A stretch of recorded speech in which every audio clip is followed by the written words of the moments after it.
Thank you. So, ladies and gentlemen, Gary Alazraki.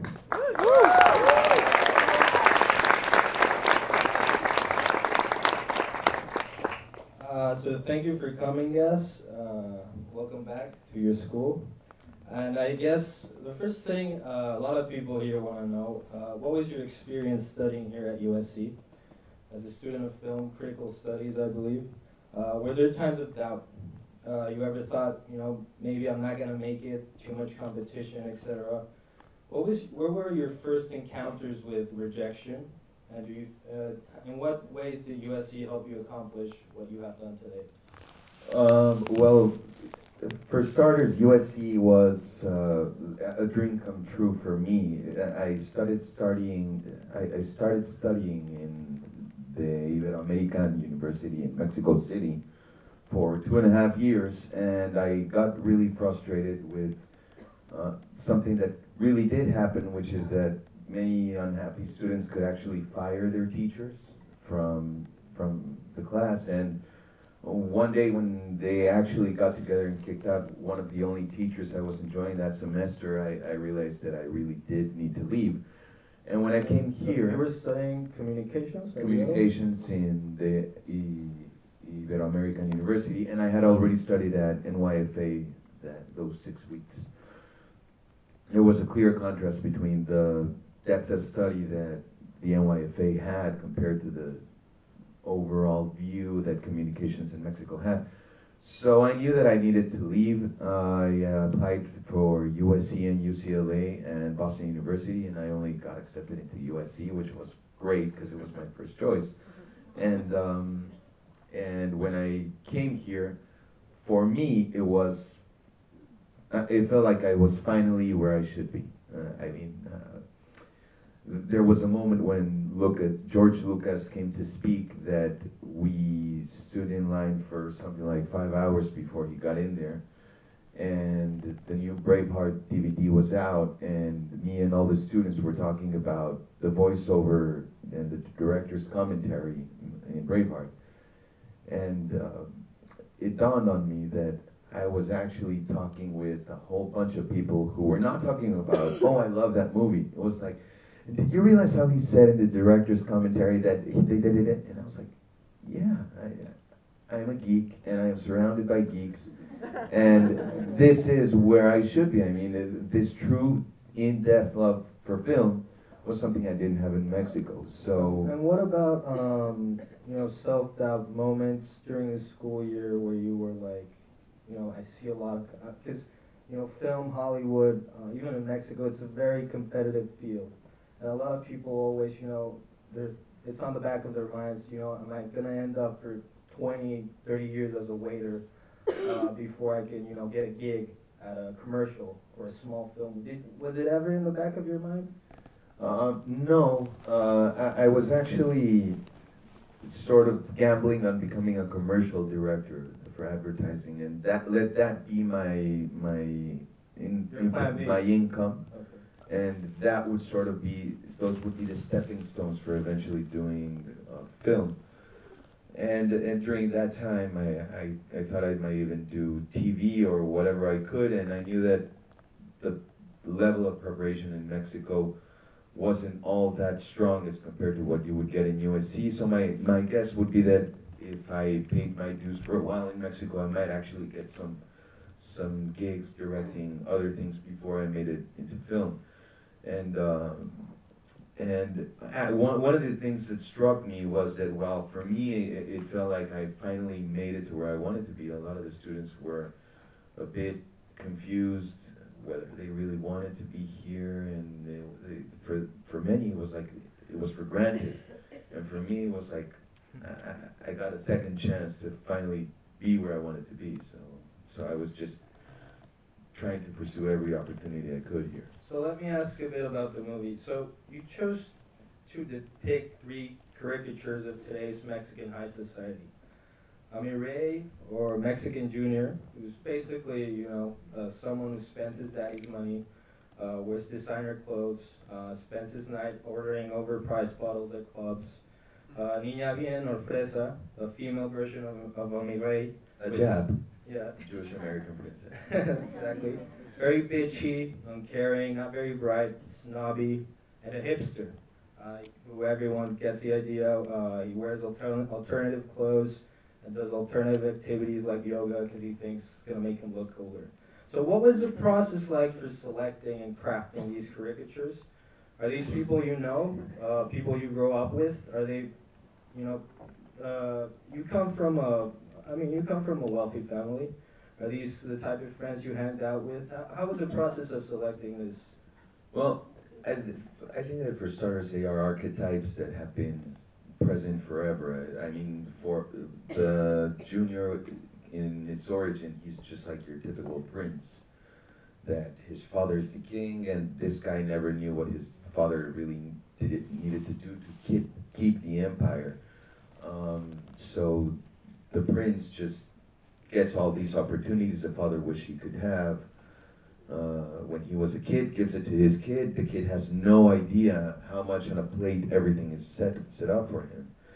And I know that this is universal. So how this archetype was rooted in Mexico was just pretty much by making fun of everything that I saw when I came back from USC. I guess that before going to USC, there was a bit of a mi rey in me. With, like, you know, you're worried about belonging and getting girls and being accepted. You know, that's pretty much what drives you. And the assets that get you those girls are the more you can show off that you have capability to, that you have money, that you have bodyguards, that you have, you know, your entourage. That shows that you are worthy of getting like these high-end girls. And after coming back, it felt weird to see that the same people were stuck in the same rut. I mean, still worrying about getting that table right next to the dance floor because that was like the highest real estate you could get at a dance club, right?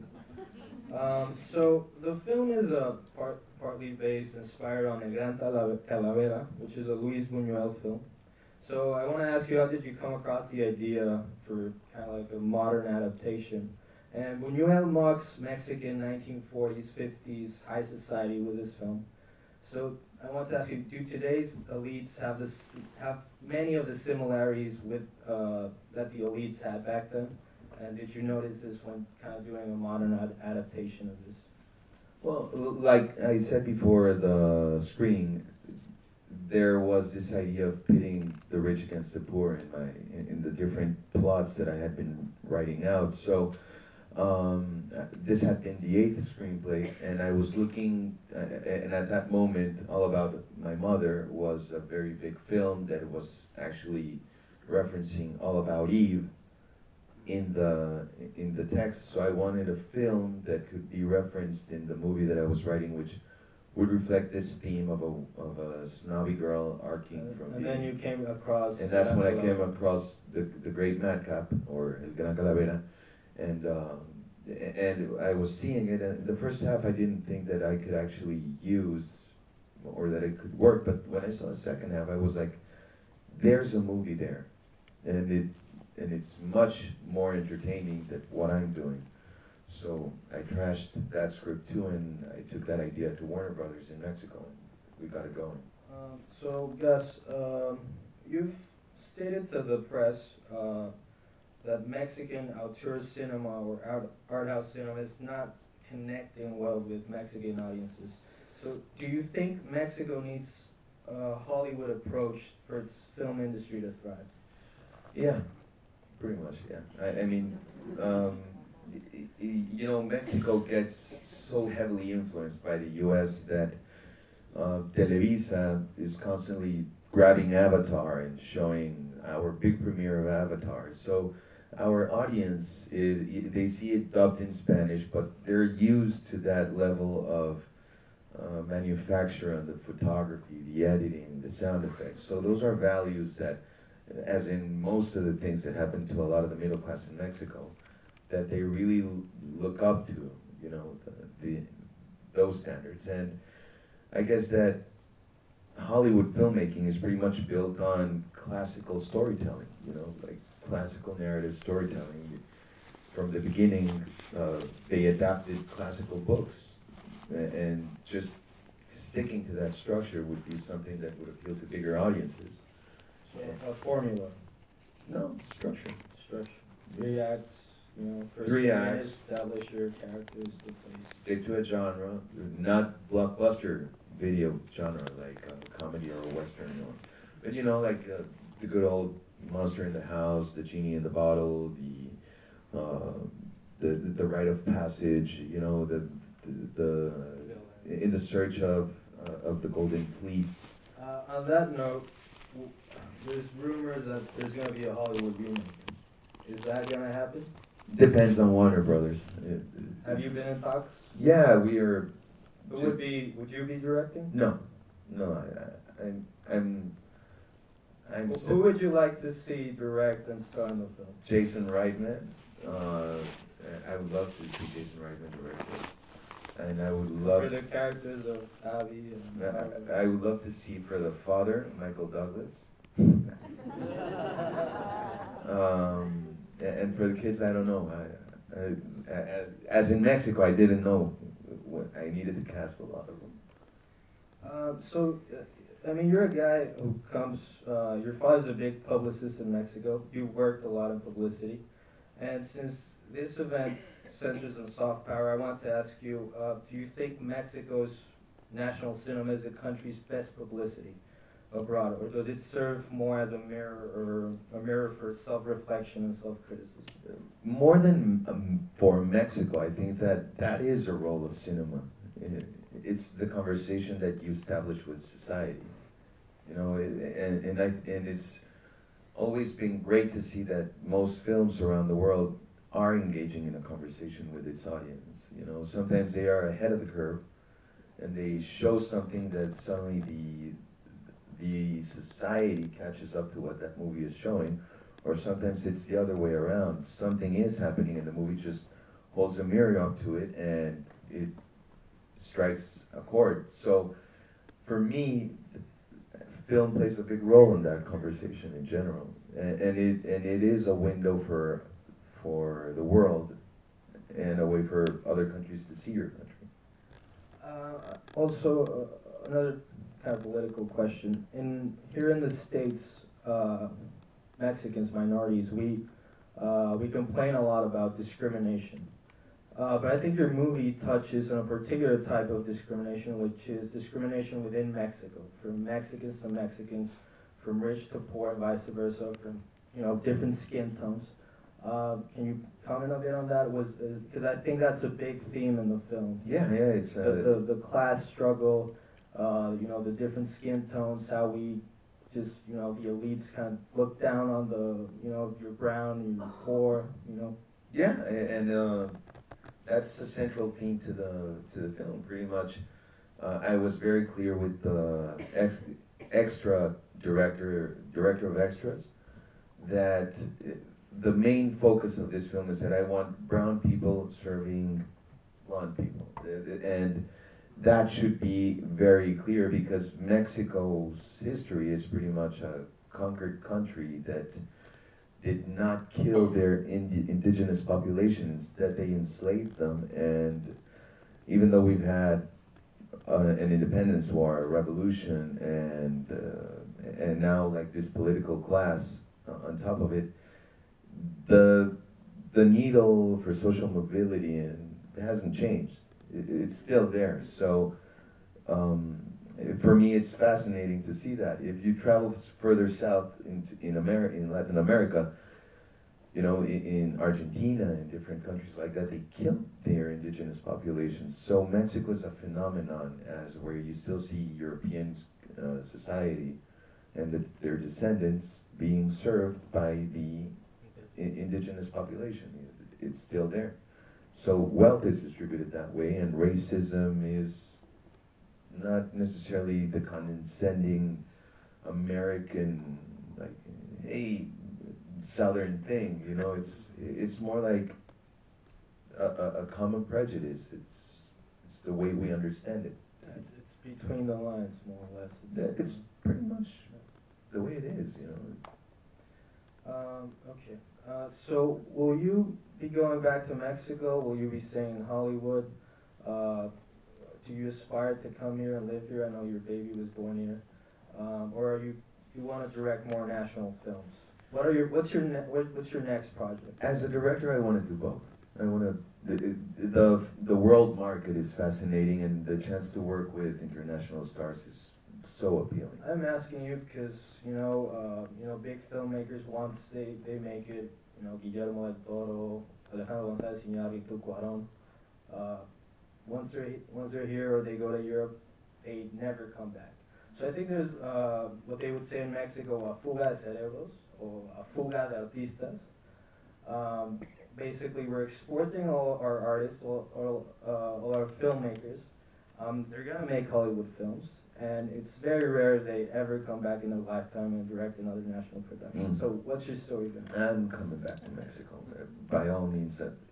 Not only are we gonna stay in Mexico, and also, Steven Soderbergh does one for the studio and one for him. I'm gonna try to get into that groove of one for Hollywood, one for Mexico. I applaud that.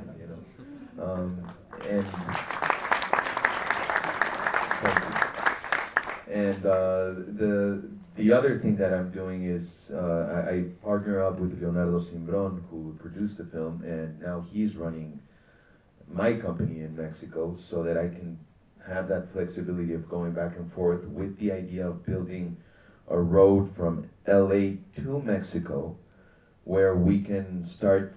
I mean, there's so much stagnant talent here in LA, not only Mexican talent, but like screenwriters from all over the world, that their material is just dying off on a shelf, and we can adapt a lot of those ideas from Mexico.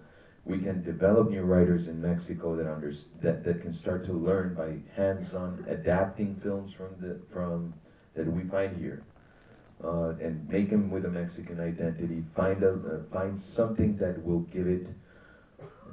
feed this conversation that we started with this film, and get new directors in Mexico to start working like this, and get this mini studio system going around our company, so that these directors can also have the chance of coming up to the U.S.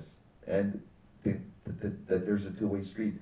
That's the role that, as a company, we're trying to do. And as a director, I want to keep on going back and forth. So now we're going to do a Q&A with the audience. So if you have any questions, right over here. Hi, I'm Monica, and first of all, thank you. And when I saw this film back in Mexico in July, the first thing I said, it's amazing because it has a story to it. And we're able to relate it for the first time I'm watching a film that's telling this. So what happens when I'm from Monterrey, Mexico. I came here after 2 years of studying communications, and the main reason was that I felt that people looked down upon my major and looked down upon the arts. So how do you make a film in a country where sometimes they don't really trust the arts? Like, I escaped the reality of being looked down upon to finding comfort in this institution. So how do you go back and break that idea? Pretty much, you come from a school with friends that don't see the world the way you do. You come here and you find a whole bunch of people who see the world the way you do. And you go back and find a whole bunch of people who see the world the way that you do, and they're there. The only problem is that you didn't run into them when you were coming out, but when you go back, you need to find a job, and the people that are living off from this see the world the way that you do. So you partner up with them, and you get something going with them. We're Really enjoyed the movie. Congratulations. I've been looking forward to this for a long time. So love how you captured everything. Thank you. Can't wait to get back there. Be a little together for the citas. Anyway, I'm curious. I'm a U.S. based producer, and my partner and I are about to go into production. We're shooting a movie set in Texas and in Mexico. Right. And we're shooting the Mexico sequence in Mexico. And as we're putting the budget together, I'm curious, I'm wondering, what advice do you have in terms of the logistics of shooting in Mexico, for Mexico? Meaning that tremendously advised to increase our budget for insurance, security, and what they're calling in-country expenses, bribes, payoffs, whatever, to try to get our movie actually made. Like, this is all from other filmmakers that have been there that are U.S. based. What was your experience of actually? I mean, it looks fantastic. I think you said you had Warner Brothers behind you, right? So I'm just kind of curious. What's your advice to U.S. based filmmakers that want to shoot in that? First, Warner Brothers came on board after they saw the cut of the film, so they became distributing partners, not producing partners. And as far as shooting in Mexico, my suggestion is just contact the film commission locally, get some, go into IMDb, find some films that have made good track records in Mexico, seek out the crew and location, the directors that have done these films, and they'll get the paperwork. They will be able to stand there in the streets with permits, and they will let you shoot. And sometimes if a corrupt cop comes up and tries to extort something out of you, these producers know how to handle those things. It's better to have a local producer who doesn't get afraid by these things. Every time it's becoming harder for them to shake you up. And from time to time, you know, they say that in Mexico you're not a producer until you go to jail, you know. So most of these guys are not afraid of going in there. They get out immediately quick, and they do it for the sake of keeping your production going. So it's not that all too dangerous. And also go bare bones. You know, you don't bring in the circus. Don't get like all the staff with the equipment screaming all up and down, bossing everyone around, because people don't like that. Get the people to work with you, and they're very open. And if you're not in Mexico City, then they're even less jaded, and they are very impressed by a camera crew, and they love to work with. They're like, oh my God, a movie's coming here. They'll work with you. They'll help you. Like they love it, you know. Thank you. Yeah. We got two in a row over here. Thank you. What was it like transitioning from the lifestyle that you had in Mexico to coming to USC? I know I have a lot of friends who thought about coming to the US to study, but they were like, no, I have it all here. I have my bodyguards, I have my maids, I have everything I could possibly want. Why would I want to go somewhere where I'm not even going to have a car? I'm going to have to probably work, you know? Yeah, well, I wanted those experiences. I wanted that. I wanted to be outside of my comfort zone. And I wanted a chance to be here because I was looking forward to the possibility of actually interning at some Hollywood production office. I wanted that. So when I went back, I wanted to move out of my parents' house, and that wasn't normal. And I saw that here a lot, but in Mexico City, around my ecosystem, that was not typical, and people started to go like, why would you do that? You know, but it was the same thing. I wanted to be uncomfortable. I wanted to live just accordingly to what I could generate, because for me that spells out closer to reality, to what I'm able to provide for myself, as opposed to the cheats that you can get by, you know, getting someone else to pay for a lifestyle that you cannot really afford. And so for me, it was important to know where my thermometer was there. Was it hard? Did you, or you? I loved it. For me, I was happy with that. You know, it was hard to get the abuse that interns get at Hollywood studios. I mean, I was even joking about making a short film on a support group of interns. You know, They're actually doing a lot of lawsuits, by the way, interns. They're getting back now. Yeah, I know, and we've all been exploited at some point. And apparently that according to some people, that won't do much good to the industry, because now people won't get that free experience. I mean, the truth is that interns aren't really needed. Hollywood has the talent that they need, and they pay for it in their offices. So interns that are now suing are mostly closing the doors to new people who are willing to eat shit for a while and then get to learn and get into the system and then abuse and injure. You know? Well, congratulations, I love it. Thank you. My questions are more like in the acting side. And I noticed, I have two questions for you. The very first one is I noticed that you have some talent participation as an actor as well, non-speaking role, 2 or 3 scenes. Cameo. As a cameo, Yeah. right? Yeah. As a cameo. Like, what inspired you to do that? Like, probably you've seen, I don't know, who inspired you to do that? I know probably follow other directors that have done that in their movies. And then I have a second question after you answer that. Okay. Let's try to keep it one question. Is that Okay, then let me tell you my second question. And then you say thank you to Alfonso Cuarón in the end. I want to know why. He directed me once in the past, and he's one of my favorite directors. I want to know what inspired you or what he gave you to put him there in the thank you. Okay. Well, first, the first answer is that ever since I was 13 and 14, we lived in the suburbs, so my friends would come and sleep over in my house, and we used to do like Saturday night like clips among us, and that's pretty much all we did.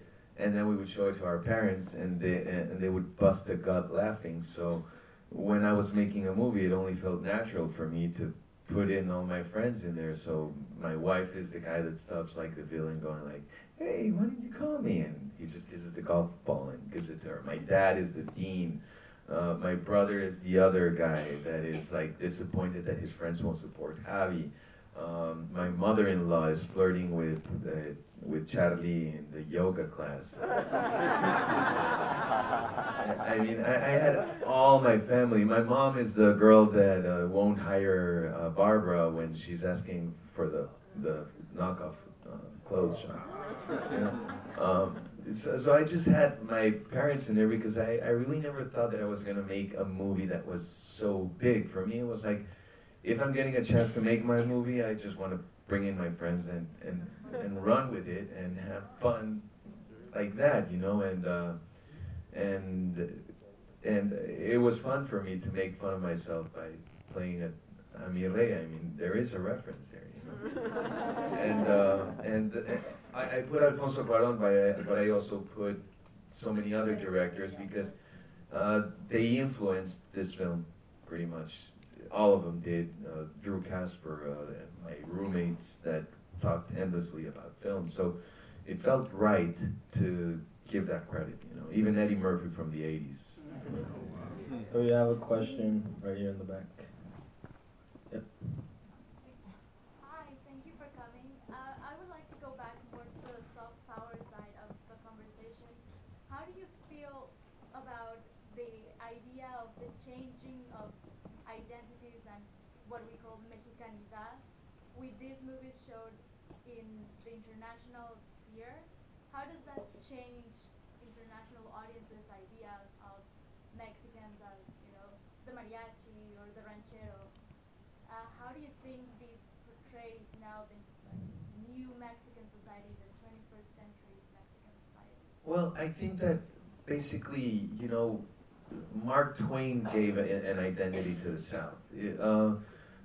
Martin Scorsese gave an identity to the mafia. You know, you're close to certain subject matters, and what you want is for directors to become voices for what they see and they know, and those become windows to the world that they know. And that is so important. So it's always great to find new directors finding those little things that they want to put up on the screen, because they even out the scale when Hollywood goes too heavy-handed on portraying like Colombia, cocaine, you know, it's like, seriously, I mean, I know that it's an easy reference, but when people get to come out of those places and just show what they see, it just changes perception. I mean, skyscrapers in Mexico City, private planes, white people, you know. Yeah, you have that in Mexico City, and it's a Mexico. That's the Mexico that I knew. I constantly felt that there was something missing on the screen that showed at least that Mexico that I knew. And I constantly ran into that when my parents would send me to a summer camp in Canada when I was 14, and they would be like, you don't look Mexican. Okay, let's get 3 more questions. Over here. That on the back. Over here. Okay, right here. Yeah. So, I remember you talking about how you don't, in the beginning, or some other things in Mexican cinema don't really connect with the audience because it's too auteurish or too, abstract. And why do you think that Mexican cinema developed that way instead of the way it traditionally developed in traditional Hollywood? Okay, this is just a theory, and my mom has the weirdest theories, so I might be giving honor to my mom right now. But during our film schools came out during the 70s, right? And most of our film teachers saw a U.S. that really trampled over Latin America, and they kicked out legitimately chosen presidents, and they imposed dictators that pretty much made all Latin America play out to what the U.S. wanted. So most of the artists have leftist sensibilities, and these are the guys that built our schools. So, when you have 2 giants facing off, which is Hollywood against the European art house, you get to see all right, so I'm going to pick sides, right? And it seems to me like our film directors in our schools sided with the Europeans. There was this common anti-U.S. sentiment, and if you were to imitate Hollywood in any way, shape, or form, you would be legitimizing a system that was evil, right? So I think that stayed with us, and it's still there in our schools. That's my theory. Felicidades. Gracias. Nadie es profeta en su propia tierra. Nobody's a prophet in their own town. So my question is, clearly you did not expect this that happened as a result of telling the story the way you did and being totally honest and actually showing the way it is. I'm from Mexico City as well. And it touched, it hit, and it reminded me of all the changes that it's made. So as a movie maker, how can you provide us with more of this, with more stories, with more truth, so we can show that who we are and be proud, as you are there, sitting in a good representation of what we can actually bring. Not only soft power, pero poder, en verdad, la raza. Well, Martin Scorsese says that your responsibility as a filmmaker is to make people care about your neurosis. Right? So I guess that all one really can do is sort of stay engaged with the world around him, and when something doesn't ring true, try to build a story around it, but try to be smart about it so that you can draw in an audience. Because it is pretty evident that when too much reality and crude reality is constantly being shown in the screen, it pushes away a lot of people. And that's good for a lot of films, because it's great to have a film that won't sugarcoat things from time to time. But when a filmography of a country starts to become only that, you're pretty much alienating a whole audience and branding the identity of your cinema as a cinema that is too crude and that makes you lose hope. So I listen to that, and I try to even the scale by also putting something on the lighter side of things. And comedians tell great truths through laughter. I mean, Chris Rock, Jon Stewart, and Bill Maher, these guys, they're angry as hell, you know, but they'll make you laugh while they make you think. So I do give comedy a great credit for that, and it's a great tool, you know. So that's what I would do. Okay, this and one last question because they're gonna shut down the lights on us. Thanks for coming first of all and showing this beautiful movie. I never seen it before because I was waiting for looking at it in the big screen. And also as a film critical studies major that comes from Mexico, pretty much the same life you had back then, living comfortable. I was going to ask you how was what were your plans as a student? What were you looking into the future? And when you graduate, which was like 12 years ago, did you like plan going back to Mexico? Did you stay here? What were your plans after you graduated? Well, after I graduated, there's the working visa thing, right? So that pretty much shuts down the choices of staying here. You can stay here. I've had friends that stayed here and they've made a career that way. But for me, it was more interesting. Like you were saying, if we're all leaving the country, then who stays to tell our stories? You know, I mean, Hollywood doesn't need another director directing, you know, Sandra Bullock dressed as a guy. You know, they have enough directors for that. So if you have intentions of being a voice, they need you back in Mexico. So if everyone is leaving and if you don't believe that you have that possibility of putting your 2 cents into the pile, then you're already discrediting yourself as a filmmaker. And I knew that there was room for growth in Mexico. I felt that there wasn't that much room for growth in the U.S. I still feel that that Hollywood is an industry that gets dazzled very easily by lights and mirrors, and the ones that listen to a deeper conversation and a deeper voice are also there. But how are they going to know that you're one of those guys if you're trying to dazzle people? So for me, it was more interesting to go back to Mexico and try to do something where I didn't have to be a guy you can work with, you know. Last question. So I love the movie. My sister lives in Mexico City. It was very familiar.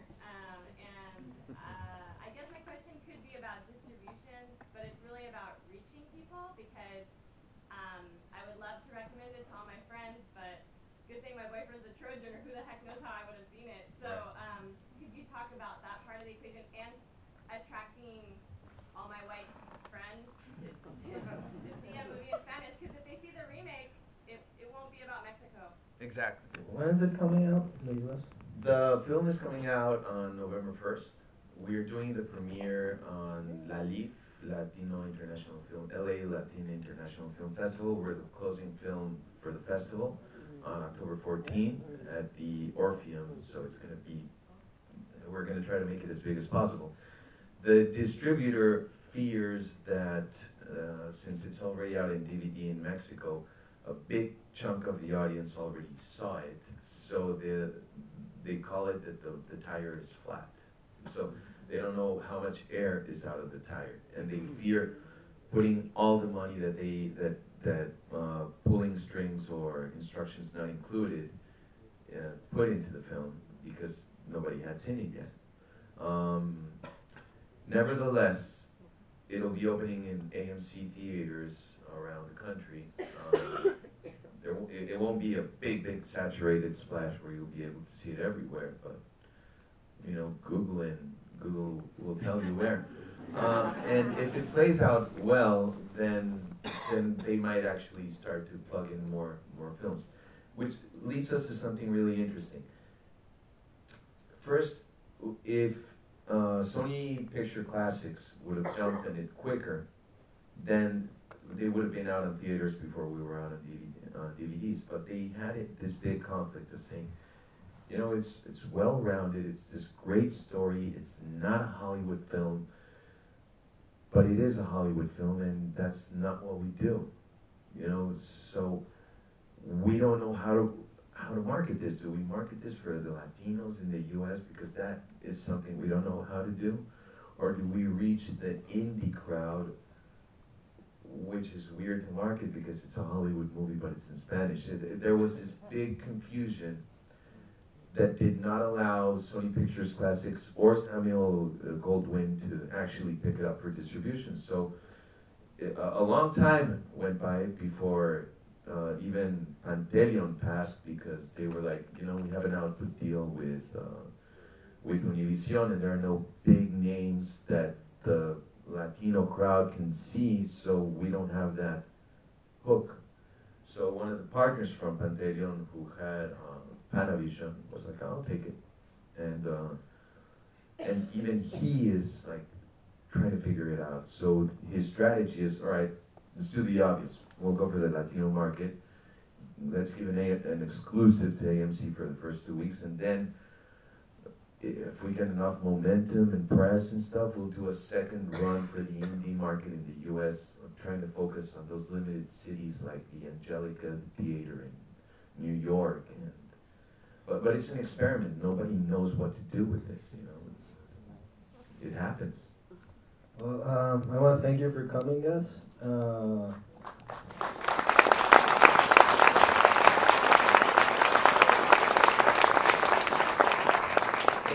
He's not going yet. We'll have him again tomorrow in our final panel with director Michael Rowe, who's here tonight.